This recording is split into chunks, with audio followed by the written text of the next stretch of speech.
Je, Kenya inaelekea kuona rais akianza kupoteza udhibiti wa maneno yake hadharani? Na je, kauli hizi zinaweza kumgharimu hadi kufikia hatua ya kung'olewa madarakani? Manake kwa sasa hali ya kisiasa nchini Kenya imechukua mwelekeo mpya kabisa, kutoka mitandao ya kijamii hadi bungeni. Jina la Rais William Ruto linazidi kutajwa kwa njia ambayo haijawahi kushuhudiwa hivi karibuni, na sasa sauti za one term zinaanza kugeuka kuwa shinikizo halisi la kisiasa. Haya yameanza pale ambapo video moja kutoka TikTok ilianza kusambaa kwa kasi. Katika video hiyo, mtumiaji wa TikTok anayejulikana kama Teacher Shei alidai kuwa zaidi ya makundi 20 ya shinikizo pamoja na upinzani tayari wameanza kupanga mkakati wa kumng'oa rais madarakani. Je, hii ni propaganda au kuna ukweli ndani yake? Lakini kilicho wazi ni kwamba mjadala umeanza.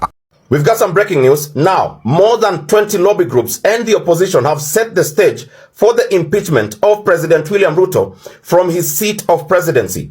They argue that the president has gone in contravention of Article 11B of the Integrity Act of our Constitution that states the state officer, any state officer, will treat the members of the public with respect.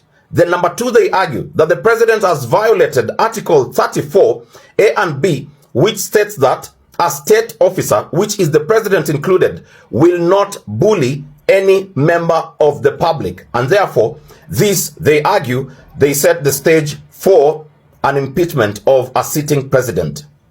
Tukiwa huko TikTok, hata wananchi wa kawaida sasa wanaanza kutoa maoni yao hadharani. Hapa mwanadada mmoja anaenda mbali zaidi kwa kumshauri rais achukue mfano wa Eugene Wamalwa, akisema kuwa hata baada ya kushambuliwa, Wamalwa alichagua kunyamaza badala ya kurudisha mashambulizi. Hii inaonyesha wazi kuwa baadhi ya Wakenya wanaona kauli za rais zikivuka mipaka ya uongozi wa kitaifa.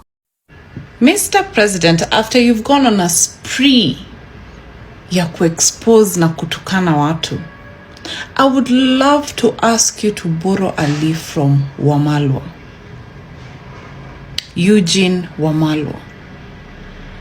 Oh, after you insulted that guy has no time for you. Mimi ningekuwa wewe Mr. President ningejichukia tena. You see, you and Gachagua can go at it, but this guy is like, you know what? I got no time for you. I don't care for you. Everything that I have to tell you is the truth. And hata ile time ya Moi, si ni ukweli ulipiga William Chesire coffee. And you have, he pointed out his problem to him. You have anger issues. It's on record. William Ruto, you must hate yourself. Lakini mambo yanapobadilika kweli ni pale viongozi wakuu wanapoanza kuzungumza. Gavana wa Siaya County James Orengo amesema wazi kuwa rais anapaswa kurudishwa katika mstari, akionyesha kuunga mkono kauli ya Senator Geoffrey Ososi. I also want to join in by saying the president must be called to order. And quite rightly, as stated by Senator Geoffrey Ososi, the grounds of impeachment normally include gross violation of the law and violation of the Constitution. The Constitution on Leadership and Integrity requires that state officers, which include the president, must conduct themselves in a manner that brings honor to the nation and dignity to the office that state officer occupies. In the articles that relate to the freedom of expression, our Constitution frowns on acts of hate speech, and a lot of what the president talked about, the verbal diarrhea on his part, I think can be described as hate speech. Na hapa ndipo mambo yanapochukua sura nzito zaidi. Senator Geoffrey Ososi anasema wazi kuwa kauli za rais zinatosha kabisa kuwa msingi wa kumuondoa madarakani. Hii si tena maneno ya mitandaoni, hii ni sauti kutoka bungeni. William Ruto, that he took the oath to uphold the Constitution of Kenya. And some of the utterances that he has made for the past few days do not portray a leader who is supposed to be the president of Kenya. In fact, I want to remind President William Ruto that his utterances actually border on misconduct, which is a ground for impeachment of the president of Kenya.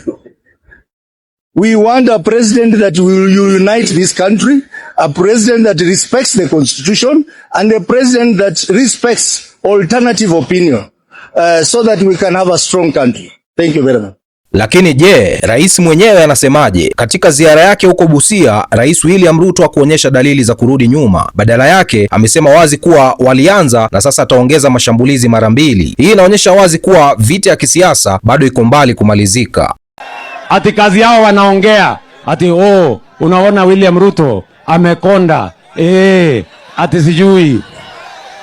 Sasa, unajua si wao ndio wenyewe ndio walianzisha. Ati mimi nimekonda. Sasa mimi nataka niwaambie nyinyi, niliwaambia jana, endeni mjiangalie kwa kioo. Tumbo karibu inamwagika, kichwa imefura karibu inapasuka. Alafu nilikuwa najaribu kuwasaidia, si ndio? Si wao ndio walianzisha ati kusema mimi nimekonda. Sasa mimi nataka niwaambie nyinyi majamaa, si ndio? Punguzeni chakula kidogo na mutafute gym, mwende mfanye exercise. Ama namna gani? Ati kwa kiburi, unajua nilikuwa najaribu kuwasaidia. They are the ones who started. Si walisema ati mimi nimekonda. Sasa mimi nimewaambia, sasa mimi nimepunguza chakula. Mimi nafanya exercise kwa gym, kwa sababu mimi nataka kukaa alert. Ama namna gani? Kwani kama mimi ningekuwa nimebeba weight ningefika hapa saa 2. Si wale watu wamebeba weight bado wanalala saa hii? Ni kweli ama si kweli? Sasa nimewaambia, wacheni kiburi. I'm trying to help you. Nimewaambia njia ya kukata weight. Washaambiwa njia ya kukata weight, lakini sasa swali linabaki. Je, hizi ni siasa za kawaida za Kenya au tunaingia katika kipindi hatari ambapo maneno ya viongozi yanaweza kuleta mgawanyiko mkubwa zaidi? Na je, kwenye swala la kung'olewa madarakani linaweza kuwa halisi au ni pressure tu ya kisiasa? Mlianza hiyo debate, mbona mnalia? Mbona mnapiga kelele? Ama namna gani? Si walianzisha hiyo maneno? Akae chini asikae chini, afinywe asifinywe. Nyinyi ambao mnasema vile nimekonda, enda mjiangalie kwa kioo. Si mnaona vile hao watu wamekaa? Si tumbo karibu inapasuka, kichwa imevura sijui kiasi gani. Mimi nitaka wewe ukasirike. You lose your temper. You lose your cool. You stop being presidential. Sasa Kasongo amekuja bahari, nilikuwa nataka yeye. Tuntukanwa. Huyu si presidential. Nyinyi mnaotukana kila siku, nyinyi ndio presidential.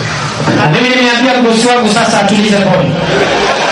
Awachane hawa watu, ni watu wadogo. Awachie fireman. Na tumejua sasa dawa ya Kasongo ni kumtangaza. Amefura, analia, anasema Rigiji atanimaliza. Utaniona nikienda kutafuta chakula kwa bibi yako ama kwa watu wako. Mimi nakula ndizi kule Kisii kwetu. Hata kama ni ndizi mnakula, punguza portion ikuwe kidogo, vile sisi wengine tunavyofanya. Ama namna gani? We have not taken an oath like the president. Gachagua has not taken an oath, but the president has taken an oath to defend and protect the constitution.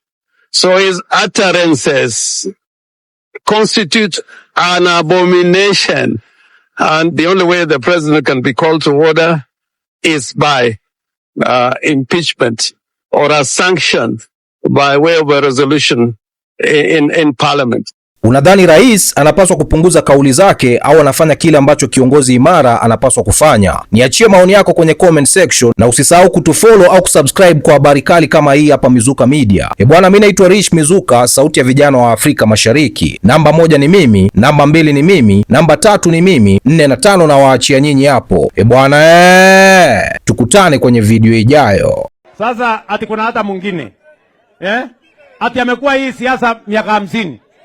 Amekuwa wizara zote, amekuwa mpaka naibu wa rais. Hakuna hata kitu kimoja amefai kufanya. Hata barabara ya kwenda kwake, mimi saa hii ndio naenda kumpangia nimtengenezee. Ati ile kazi kubwa amefanya akafaulu, ati ni kuiba shamba ya NYS, akaenda akajenga nyumba yake. Huyo ni mtu bure ama si bure? Bure kabisa. Mtu hana sawa tu, acha nisiharibu wakati yenu. Hao watu ni bure. Watu wa Malava hoye!